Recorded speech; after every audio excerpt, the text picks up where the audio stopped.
Só se fala nela, a homenageada da Flip 2026, Euridice Fontela. Até rimou, né? Resolvi fazer esse vídeo aqui sobre a Euridice Fontela, faltando alguns dias para Flip. Primeiro, porque eu já tô ansiosa. Segundo, porque eu queria que vocês conhecessem um pouco mais dela, assim como eu estou conhecendo. Olha, eu sou uma boa leitora de poesia, eu leio bastante coisa de poesia. Tenho espaço separado na minha estante só para poesia. No meu mestrado eu pesquiso poesia, mas eu confesso para vocês que eu não conhecia Euridice Fontela. Esses dias eu estava até pensando nisso, porque eu estava lendo aqui, né, os artigos da 451, ouvi o podcast também que fala sobre ela, da 451, e vejo que muita gente fala que ela era bastante conhecida no meio acadêmico, no meio crítico, e que entre pessoas que conheciam bastante poesia, conheciam ela. Mas eu fiquei pensando, eu acho que isso aconteceu provavelmente muito lá em São Paulo, porque ela é de São Paulo. Porque aqui no Rio de Janeiro, eu fiz faculdade de letras durante minha graduação, nunca ouvi falar nela. Não me lembro de ter visto amigos compartilhando ou falando sobre a poesia dela. E também no meu mestrado, não vi nenhum professor comentar sobre a poesia dela. E não é como se já tivessem comentado e talvez eu não lembrasse, né? Porque eu acho que eu lembraria, porque logo de primeira, assim que a Flip divulgou e falou que a poesia dela se relacionava com filosofia, que ela é formada em filosofia, eu logo me interessei. Porque quem me acompanha há um tempo já sabe que eu adoro poesia e filosofia. Eu ainda tenho vontade de fazer uma faculdade de filosofia, eu realmente gosto, e principalmente quando une poesia e filosofia. Então eu acho que eu nunca tinha visto Euridice na vida, porque se eu tivesse visto, eu já teria me interessado logo de primeira. Ano passado, eu fui a primeira vez na Flip, me encantei bastante, principalmente porque foi uma Flip voltada para poesia, o homenageado foi o Leminski, e quando eu vi que esse ano a homenageada seria uma mulher e poeta, eu decidi ir logo também. Então já fechei uma pousada logo cedo, e agora já tô com as passagens de ônibus compradas, porque eu sou daqui do Rio, é só pegar um ônibus, é um pouco longe, mas é só pegar um ônibus, e vou pra Flip mais uma vez esse ano, pela segunda vez na minha vida. Fiquei muito ansiosa, então aproveitei, claro, para ir conhecendo a obra dela, até o dia da Flip. E aí achei legal que a editora que detém os direitos da Euridice Fontela, a editora Edra, relançou os 5 livros publicados em vida pela Euridice Fontela. Eu aproveitei para comprar na pré-venda o Alba, né, que foi o livro que ela ganhou o Jabuti, um livro muito bem recebido pela crítica, e aí depois teve um dia que teve uma promoção de 50%, acho que foi na Feira do Livro da Unesp, e estava com a promoção de 50% de desconto no site todo da Edra, e eu aproveitei para comprar mais 2. Então, dos 5 livros, eu consegui ler 3. A editora Edra aproveitou essa oportunidade da Flip para relançar também a biografia dela, né, que já tinha, né, só que eles acrescentaram ainda mais coisas e relançaram aí numa edição melhorada. Eu nunca tinha comprado na editora Edra, não conhecia a editora, e pelo que eu ouvi no podcast da 451, a Rita Palmeira, que foi a curadora da Flip esse ano, falou que a editora Edra nunca nem participou da Flip.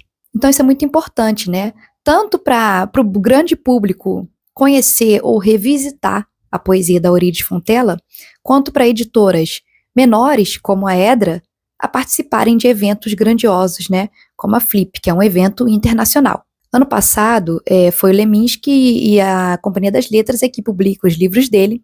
Então, a Companhia das Letras é uma editora enorme, né? Acho que é a maior do Brasil. Ela fez um grande evento, fez um monte de brindes, um monte de coisa. E a editora Edra, que é uma editora menor, uma editora considerada de pequeno para médio porte, nunca participou da Flip e esse ano vai estar lá como a editora que publica, né, que detém os direitos do autor homenageado. Então eles têm uma programação toda especial, voltada para Euridice, e eu tô ansiosa para ver como eles vão organizar tudo isso. Tudo vai ser novidade para eles e pra gente que vai estar lá também. Quem viu o meu vlog da Flip no ano passado, viu o quanto eu fiquei empolgada só porque o autor homenageado era um poeta e toda a programação é voltada para poesia. Esse ano, eu vou ver se eu gravo um vlog de novo, né? Se vocês quiserem, comenta aí se vocês querem que eu grave um outro vlog. Mas esse ano eu vou chegar ainda mais empolgada, por quê? No ano passado eu já conhecia o Leminski, já tinha lido o livro dele, eu fui naquela empolgação assim, né, da primeira vez. Esse ano, eu comprei os livros da Euridice e fui conhecendo ela ao longo do ano, né, na metade desse ano, até chegar a Flip. Então criei uma expectativa um pouco maior. E consegui comprar 2 ingressos para assistir lá dentro as palestras, né? Que ano passado, como eu decidi em cima da hora, eu tive que assistir do lado de fora. Então esse ano eu vou ter a experiência de assistir lá dentro. A Flip começa nessa quarta-feira, lá em Paraty, né? Dia 22, e vai até o dia 26, domingo. Dessa vez eu vou chegar na quarta-feira mesmo. Para quem não vai poder estar na Flip presencialmente, eles transmitem no YouTube ao vivo as palestras que estão acontecendo. Para quem assiste lá dentro, assiste lá dentro. Mas para quem ficou do lado de fora, que nem eu ano passado, eles transmitem no telão do lado de fora, na praça. Então dá para assistir tranquilamente lá do lado de fora a palestra em tempo real. Mas se você está em casa, você também consegue assistir em tempo real pelo YouTube. Então fica de olho aí, né, para quem tá longe, para quem não vai conseguir participar da Flip, consegue acompanhar aí pelo menos as palestras. Então vamos lá aos livros, a Eurídice e ao que eu achei dos poemas dela. Como eu tinha comentado antes, a Eurídice é de São Paulo, de São João da Boa Vista. E o que intriga muita gente, que me intrigou também quando eu fui conhecendo assim um pouco dela e um pouco da obra dela, é que ela teve uma vida muito humilde, né? Muita gente disse que faltou pouco para ela ir morar na rua, né? Que ela teve muitas dificuldades ao longo da vida dela, mas que ela viveu para a poesia. E é engraçado porque Eurídice, ela era professora e depois ela fez faculdade de filosofia na USP, né? Mas a vocação dela era a poesia. E os amigos ajudavam ela a se sustentar. Ela não chegou a se casar. Essa edição aqui da 451 tá bem legal. Tem 3 grandes artigos sobre ela, várias páginas aqui falando sobre ela. Aqui nesse artigo enorme, escrito pela Nani Rios, ela fala que a Eurídice recusou a se casar, porque ela disse aqui, ó, que sou feminista desde a adolescência, desde o dia que meu pai disse, quando você casar, vai obedecer ao seu marido. E eu respondi, não vou casar de jeito nenhum. Nesse sentido é que sou selvagem, quero morrer sem obedecer a ninguém. A poesia ocupou todos os espaços da minha vida, porque não tenho mais nada no lugar dela. Tinha 2 escolhas, ou a liberdade de fazer poesia, conduzir a minha vida selvagemmente, por conta própria, ou então o quê? Tive que escolher o menor dos males. O menor mal possível é ser pobre e sozinha. E o maior bem possível foi sempre a poesia. Então ela foi sempre sozinha, não casou, não teve filhos, viveu de uma forma bem humilde até o fim de sua vida, mas ela se dedicou integralmente à poesia. E é engraçado a gente ver autores que são assim, poucos são os poetas que são realmente assim. Eu achei muito interessante essa ideia dela não casar. Vamos pensar aí que ela nasceu nos anos 40, né, se eu não me engano, e ela morreu muito nova, com uns 50 e poucos anos. Tem aqui no YouTube uma entrevista dela, famosa, com o Jô Soares, que ficou até repercutindo no Instagram, né, recentemente, que ela fala isso, que ela tá procurando emprego porque ela tem uma vida muito difícil, porque ela se dedica à poesia.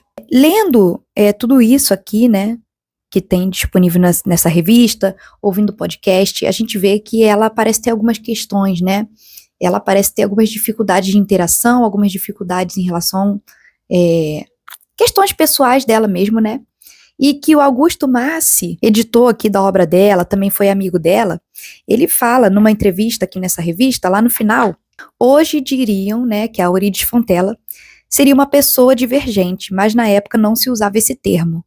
Então talvez a Eurídice Fontella tivesse autismo ou alguma outra divergência que fazia com que ela tivesse essas dificuldades na vida dela. Muitos relatos aqui que a Nani Rios colocou, que ela era maravilhosa e insuportável, muitos amigos relatavam isso sobre ela. Gerda, ou Gerda, amiga dela, né, também sabia que tinha uma amiga tão genial quanto difícil. Nem tudo ou quase nada eram flores com Eurídice. Ela era ao mesmo tempo maravilhosa e insuportável. E aí é que diz que outros amigos contam histórias parecidas de uma difícil convivência com a poeta. Eu acho engraçado que essa visão ficou, né, dela ser uma pessoa difícil e que provavelmente ela teve muita dificuldade na vida por não ser compreendida. Se ela era mesmo uma pessoa divergente, ela imagina as dificuldades que ela não deve ter passado e imagina como a poesia não pode ter salvado ela. Naquela época não tinha o esclarecimento que a gente tem hoje, mas ela usava a poesia como uma válvula de escape. Então a arte ali, com ela, cumpria a sua função, né? Acredito que isso tenha sido muito especial para ela, principalmente dela ter sido reconhecida em vida, ter sido lida pela crítica, ter ganhado o Jabuti e também ter sido pesquisada, né, enquanto ela estava viva. A gente lê, ela parecia ser, assim, uma pessoa muito inteligente, né? Genial, como algumas pessoas dizem. Eu só li esses 3 livros aqui dela e eu gostei muito. A poesia dela eu achei diferente de tudo que a gente conhece. É bem, vou usar uma palavra aqui que muita gente usou e eu concordei, né? É de uma sofisticação a poesia dela, né? E completamente em contraste com a vida que ela levava. O que mais me chamou a atenção foi que ela não usa a primeira pessoa. Não é uma poesia intimista, ela não fala de si mesma nem dos sentimentos. Você fica pensando, como é que ela escreve 5 livros sem usar a primeira pessoa em poesia? É muito difícil, né? Em poesia a gente costuma sempre colocar se abrir, né? Ou então não se abrir, mas pensar, dizer pela nossa própria visão. Ela consegue, com pouquíssimas palavras, construir ideias completamente profundas.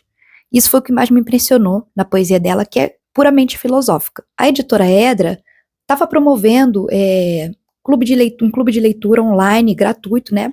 Pra gente conversar sobre a poesia da Eurídice. Foram 3 encontros, eu participei já dos 2 primeiros, o terceiro vai acontecer ainda, né, dia 20, segunda-feira. Vai ser o último encontro antes da gente ir pra Flip. E o primeiro foi sobre o primeiro livro dela, o livro Transposição. Eu não li esse livro, não tinha comprado esse livro, mas participei do clube mesmo assim. Gostei de todos os poemas que foram falados no dia do encontro. E eu acho que o primeiro livro dela já nasceu assim, um clássico, um grande sucesso, né?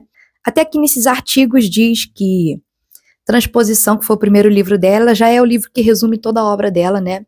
Já dá para saber mais ou menos quem ela vai ser a partir dali, quem vai ser essa poeta a partir dali. Mas o segundo encontro foi sobre o livro Teia, e esse aí eu tinha lido. Foi o meu livro preferido dela até agora, porque eu só li 3, né? Só li Alba, Rosácea e Teia. Olha só esse primeiro poema que já me deixou maluca. A teia, não. Mágica, mais arma, armadilha. A teia, não. Morta, mais sensitiva, vivente. A teia, não. Arte, mais trabalho, tensa. A teia, não. Virgem, mais intensamente prenhe. No centro, a aranha espera. Quando a gente fala teia, a gente já pensa logo naquele formato da teia mesmo, né, da aranha. Mas ela começa a refletir sobre a teia. E tem toda essa negação, né? O que a teia não é. A teia não mágica, a teia não morta, a teia não arte, a teia não virgem. A teia não é isso, né? Ela começa com a negação. Você vê que todos os poemas dela são assim, curtos, né? Diretos. Mas a escolha dela de palavras é tão precisa que você fica um maior tempão pensando, encaixando as peças, né? Pensando na construção de imagens que ela faz com essas poucas palavras. E aí fala que a teia não é mágica, mas ela é uma armadilha. A aranha faz a teia para ser uma armadilha para pegar a comida dela, né? A teia não é morta, mas é sensitiva, vivente. E aí a gente vê que ela está colocando a teia como também um ser ativo, né? A teia é um ser vivo que está ali junto da aranha, né? Ela não está morta, ela não está só ali passivamente esperando a comida chegar. A teia não arte, mas trabalho, tensa. Então a teia que a aranha faz não é artisticamente, né, que ela faz isso, é um trabalho, e é um trabalho demorado. É um trabalho que, se você for observar a aranha criando uma teia, demora, né? A aranha, para criar aquela teia toda bonitinha, redondinha, que a gente conhece, igual o Homem-Aranha, é trabalhoso. E aí depois a teia não virgem, mas intensamente prenhe. Então ela vê a teia também engravida. A teia pode ser também o que gera alguma coisa, o que gera uma ideia. E aí lá no clube eu até falei que eu pensei logo na teia prenhe, com os ovos da aranha enrolados na teia, né? Como a gente já vi aqui na parede, num cantinho assim, uma teia de aranha com vários ovinhos de aranha dentro. Então, não é a aranha que ficou grávida, né? A teia tem essa função de guardar, cuidar dos ovos da aranha. Então, é um trabalho intenso que gera alguma coisa. É a própria poesia, né? Aí, no centro da teia, a aranha espera. Ela espera as coisas acontecerem depois do trabalho duro, né? E aí eu pensei, a aranha é o poeta esperando a ideia chegar, né? E a teia pode ser as ideias, as conexões que a gente vai fazendo na nossa cabeça. Cada pessoa interpretou o poema de um jeito, né? Não tem um jeito certo de interpretar, mas eu achei engraçado que ela, com poucas palavras, sem usar a primeira pessoa, ela consegue trazer esse tanto de pensamentos pra gente. E é por isso, especialmente, que eu gosto da filosofia relacionada com a poesia. Depois que eu li Teia, nossa, eu fiquei, assim, deitada, chocada, pensando, nossa, quantas coisas tem aqui nesse livro. Como eu não conhecia Eurídice antes, né? Mas eu acho legal também conhecer Eurídice agora, mais velha, porque eu tenho uma consciência maior, um entendimento melhor da poesia. Então eu consigo ler e capturar a essência dela, a ideia dela na hora que eu começo a ler. Tem aqui na epígrafe a lucidez alucina. Por isso que o título aqui ficou Eurídice Fontela, lucidez que alucina. Então a lucidez, a luz, a claridade, ela é alucinante, né? Ela deixa a gente fora de si. E pelo que eu percebi também, esse livro é o que mais tem os poemas famosos dela. Que a gente vê agora, né, na internet, alguns poemas dela sendo compartilhados. E os poemas mais famosinhos, assim, que fazem mais sucesso, foram todos tirados desse livro aqui. Como o Antipássaro, aqui também tem esse. Nunca amar o que não vibra, nunca crer no que não canta. Tem esse, a luz está em nós, iluminamos. Tem esse, teologia, que eu adorei.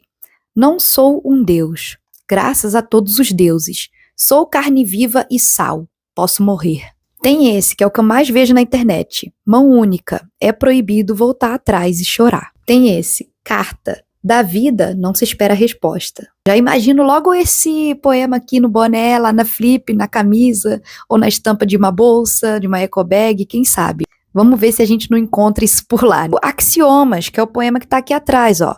Sempre é melhor saber que não saber, sempre é melhor sofrer que não sofrer, sempre é melhor desfazer que tecer. Um axioma, né, é da matemática, também é da filosofia. Ponto fundamental de partida para uma teoria. É como se fosse um princípio de alguma coisa sem a necessidade de uma comprovação, porque ele é claro, é evidente. A gente vai encontrar muitos títulos de poemas dela que tem a ver com filosofia, os que tem a ver com mitologia grega, mas a maioria a gente vai encontrar que tem a ver com filosofia mesmo. Antes da gente passar para o livro Rosácea, também tem uma outra questão, que dela não usar a primeira pessoa, que eu li em alguns artigos aqui, que diz que antigamente era associada a uma poesia feminina e não levado a sério uma poesia intimista, que falava de si mesmo, que falava dos sentimentos, que usava o eu.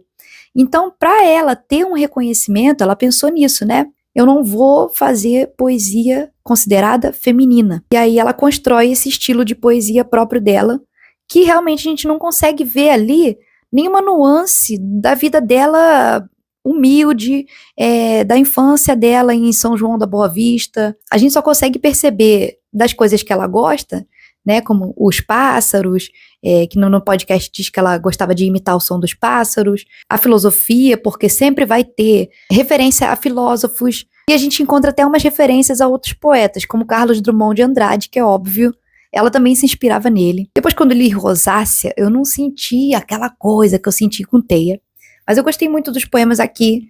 Aqui aparecem até alguns sonetos, que no outro não apareceu, no outro era só poemas bem curtinhos, verso livre, né?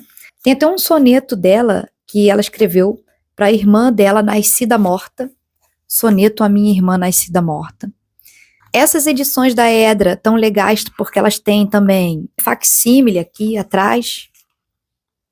Todos eles vão apresentar também um pós-fácil, escrito ou pelo biógrafo dela, ou que já estava no outro livro. Então eu acho legal a oportunidade que a Flip traz de ampliar os nossos conhecimentos sobre algum autor, né? Agora com esse relançamento, tem os facsímiles, tem fotos da autora, tem o pós-fácil, e isso ajuda a gente a compreender melhor a obra dela. Tem um poema aqui que eu gostei muito, que é Ode. Neste tudo, tudo falta, neblina, e nesta falta, eis tudo. Aqui, ó, que bonitinho. Aforismos. Matar o pássaro eterniza o silêncio. Matar a luz elimina o limite. Matar o amor instaura a liberdade. Aí pode estar aquela questão da liberdade que ela falou, né? Ela não amou ninguém, não casou com ninguém, e ela teve a liberdade, ela matou o amor. Lembretes. É importante acordar a tempo. É importante penetrar o tempo. É importante vigiar o desabrochar do destino. Tem até um poema metafísico, da metafísica ou metalinguagem. O que é o que é? A gente sempre pergunta, né? O que é o que é? Tananã, tananã. Então isso aqui, além de ser metafísica, é metalinguagem, né? A linguagem perguntando sobre o que é alguma coisa. Esse aqui também eu adorei, o Anti-César. Não vim, não vi, não havia guerra alguma, que faz referência ao vim, vi e venci. Então não vim, não vi, não tinha guerra nenhuma. Eu adorei esse. Enfim, o Rosácea é um livro muito bom. Agora a gente já conversou no clube sobre transposição, sobre Teia, E agora vamos conversar sobre Alba. Vamos ver o que a galera vai falar. Alba foi o livro que ganhou o Jabuti. Não foi o que mais me agradou. Mas assim, não é que o livro seja ruim, tá? É que os poemas do Teia e do Rosácea me agradaram mais. O livro é bom. Ele é o mais fino de todos. Foi abençoado pelo Antônio Cícero, né? Vamos ver o que o pessoal vai falar no clube para ver se eu consigo gostar mais, né? Eurídice Fontella e Zen, porque nessa época ela também estava lendo coisas do Zen budismo. E aí aqui tem outro ode. O início, o mesmo fim. O fim, o mesmo início. Não há fim nem início. Sem história, o ciclo dos dias vive-nos. Então são os dias que vivem a gente, não é a gente que vive o dia, né? O fim e o começo é a mesma coisa, não existem. Aí aqui tem os poemas Espelho 2, Rosa 2, que a gente já encontra esses poemas em outros livros também, né? O poema Espelho, eu acho que estava no Teia, o poema Rosa estava em Rosácea, e aí a gente vai vendo também uma continuação da sua obra. Por isso que eu acho interessante a gente ler na ordem que foi publicado. Tem também a antologia com todos os livros da Eurídice, também lançado pela editora Edra, mas esse estava em falta no site, né? Acho que eles tiraram de circulação para lançar um novo, provavelmente lá na Flip ou antes da Flip. O que estava sendo vendido agora eram esses livros separadamente, né? Os 5 livros que ela publicou. Enfim, gente, já falei muito, já aluguei vocês com poesia mais uma vez aqui nesse canal. Eu espero que você que esteja aí me acompanhando goste também bastante de poesia, que tenha gostado desse vídeo. Se faltou alguma coisa, me fala aí nos comentários. Eu acho que eu falei já bastante, né? Falei um pouco da vida dela, falei um pouco da poesia dela, dos livros que eu li, o que eu achei. Falei um pouco da Flip. Espero encontrar algum de vocês que estejam me assistindo lá na Flip desse ano. E me diz aí nos comentários se vocês querem que eu faça mesmo o segundo vlog, esse ano de novo. Porque eu preciso saber se vocês querem, porque o vlog dá trabalho. Fiquei muito feliz de ter conhecido Eurídice esse ano. Se vocês se interessaram também por essa revista, ela vende nas bancas de jornal, né? Como falei no outro vídeo, eu assino. Não tenho parceria com eles não, tá? Eu realmente assino, chega mensalmente aqui, mas ela pode ser comprada separadamente, bancas de jornal, algumas livrarias vendem, tá o preço dela ali, R$42. Ela aumentou o preço, né? Era 35, agora tá 42. Mas o podcast vocês podem ouvir de graça no Spotify ou aqui no YouTube, da 451. Eu tô recomendando para todo mundo porque tô achando de muita qualidade tudo que eles produzem, é realmente muito bom. E me ajudou muito a entender, conhecer um pouco mais a autora. Tanto o podcast, porque lá no podcast quem fala é a curadora da Flip, ela fala por que ela escolheu Eurídice. E aqui são 3 artigos diferentes, sendo uma entrevista e outros 2, um falando sobre a vida dela e um outro falando sobre a obra dela. Então, vale a pena a leitura, né? Não só desses artigos, mas de todos que tem aqui. Eu adoro tudo que tem aqui. Espero que vocês tenham gostado. Tô muito ansiosa pra Flip, quero que chegue logo. Até lá, espero ver vocês lá, hein?